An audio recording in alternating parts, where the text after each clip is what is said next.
بسم الله الرحمن الرحيم. السلام عليكم ورحمة الله وبركاته.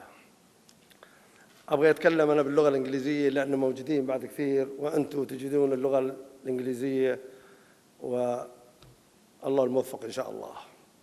Ladies and gentlemen, it is a pleasure to be back at the Emirates Airline Festival of Literature. Thank you to Isabel Bilhod, who started the Emirates Festival of Literature back in 2008. And each year it has grown from strength to strength. I would like to focus my speech on human rights. There are rumors from outside of United Arab Emirates that my country denies people human rights. I cannot understand this, and I want to encourage as much debate as possible. Please hear me out. Ask me anything you want on this subject afterward. The United Nations Human Rights Watch recently issued its annual report. I read the report and I was shocked. I did not recognize the country it was talking about. I would like to answer some of the key findings on the report and discredit them. The topic under debate are broken down into 5 categories. I would like to go through them point by point and draw your attention to misjudgment contained in this very misleading report. Point 1, focus, detention, torture, and fair trial. It is stated that in 2014, the UAE detained individuals it believed were posing a threat to national security and criticized our new counterterrorism law. Well, the United Arab Emirates does not and will not apologize for taking firm measures and against anyone who threatens its national security or the safety of its people. The United Arab Emirates will always guard its children against individuals who disrespect freedom and opportunity that my country offers the national and resident alike. Would we rather protect our families and remove individuals who are posing a threat to our safety? Look what has happened in the other countries that haven't acted with caution. We do not want our safety compromised at all. We need to know that our leaders are protecting us from harm. If anyone threatens our security, then they need to be dealt with accordingly. Point 2 is on freedom of expression, association, and assembly. The report says that in the August last year, in the United Arab Emirates issue counter-terrorism law that gives United Arab Emirates authority, the power to prosecute peaceful fault finder as well as political and human rights activists as terrorists.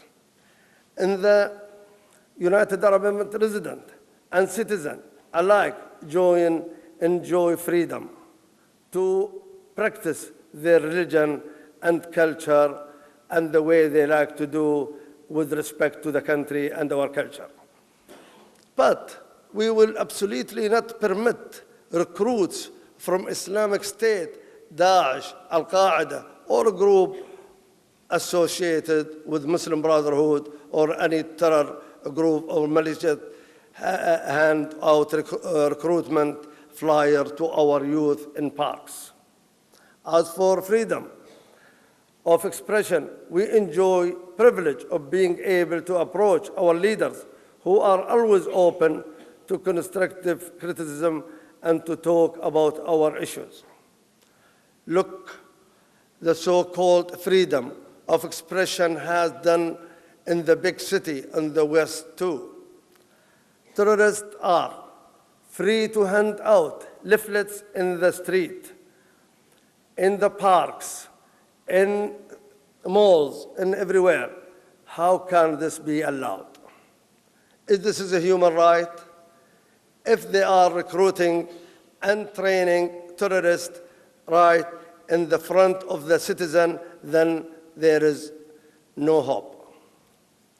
Point 3 of the report say that United Arab Emirates Court invoked our repressive law to prosecute government attackers. My answer to this, people are free to criticize if they like, but I ask them to look at the facts. Look at what our leaders provide our citizen and resident. They are always planning for future, for betterment of the country and the people. They deserve our thanks, not criticism.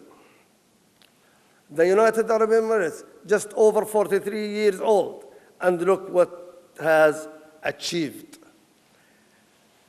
It is a country with world-class infrastructure, airlines, hotels, and other world-class facilities. Foreigner and local can flourish here. They choose to live, to work, and retire in this country. I will call it, this is the country, the safe haven of the world, where the people fed up from their country and they cannot rest. Then they join us here. If we are not taking care of a human right, then they will not be here. The reports say after the Human Rights Watch issued in 2014 report, the authority denied entry to a staff member and placed two others on the blacklist. It adds that the United Arab Emirates labeled them as being dangerous to public security. Well, I salute the UAE authority for recognizing the Human Rights Watch as subversive entity and acting accordingly. We do not put out a welcome mat for troublemakers again. Point 4, criticize the UAE so-called abuse of foreign workers. The report stated that they continue to face serious abuse. It says the foreign labor who account for a high percentage of residents are low paid and continue to be subject to abuse that amount of forced labor. I encourage you to look closely into this matter. Workers in the United Arab Emirates well cared by both private and public sector, which invest a lot of money to provide country labor force with air conditioning, clean accommodation, and decent standard of living, as well as medical insurance and workman compensation, where it doesn't happen anywhere else. In the last 2 years, the Al Habtoor has invested billions of dirham in Dubai. Thousands of construction workers are working on our project. We valued them, and they have spent millions in building housing for them. In 2007, UAE became the first country in the region to adopt laws against human trafficking. And there are strict penalties for anyone found guilty of enslaving another human being. There is no such thing as forced labor in the Emirates. Anyone who isn't happy here is free to leave. The door's open. Nobody is going to force them to stay. Point 5 of the report criticizes women's rights. It states that under women's rights, federal law number 28, we discriminate against women. It says that the law requires that a male guardian conclude a woman marriage contract. Likewise, talaq occurs when the husband makes declaration before a judge. My response to this is that the UAE is a Muslim country, and our family laws are based on Islamic Sharia. In this instance, the Human Rights Watch launched an attack on our faith, which is unacceptable. Women in UAE are treated with more respect than women elsewhere in the world. They are cared for, provided for, and enjoying the same, and education, employment, opportunity as a man. And the more women, we need protection more than women these days. Yeah. Just look at how many women are employed in the ministries, government department, and in numerous fields within the private sector.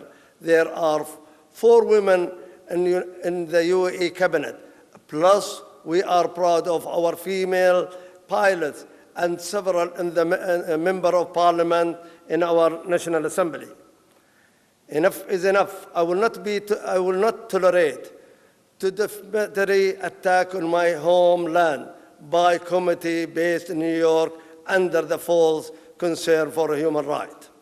And I believe I speak for the majority of my fellow citizens who have had the misfortune of reading the exaggeration contained in the 2015 report.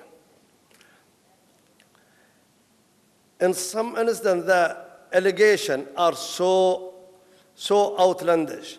I can only wonder whether they are motivated by author's personal political agenda or for propaganda purpose. Over the year, the Human Rights Watch has been condemned by various states of its biased, accurate reporting. I can only repeat what I told delegates during my keynote speech on the C3 summit held in New York during October last year. Human rights organizations and the Western media must stop trying to fit us into Western molds. We do not want to be influenced by a foreign concept of democracy and human rights. We know what we work for us.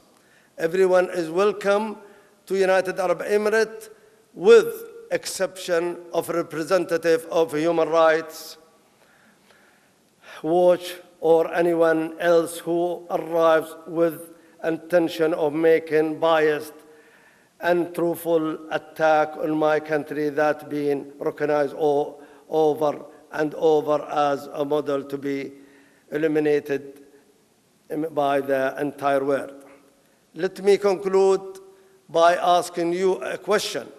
Would we all be sitting here if we thought our human rights were denied? More than 200 nationalities lives and raised family in United Arab Emirates, different religion, different culture, different color, and they enjoy it. So answer me, this would be possible if the country committed a human rights violation. No. We live in one of the most advanced societies in the world, and what is more, it is safe.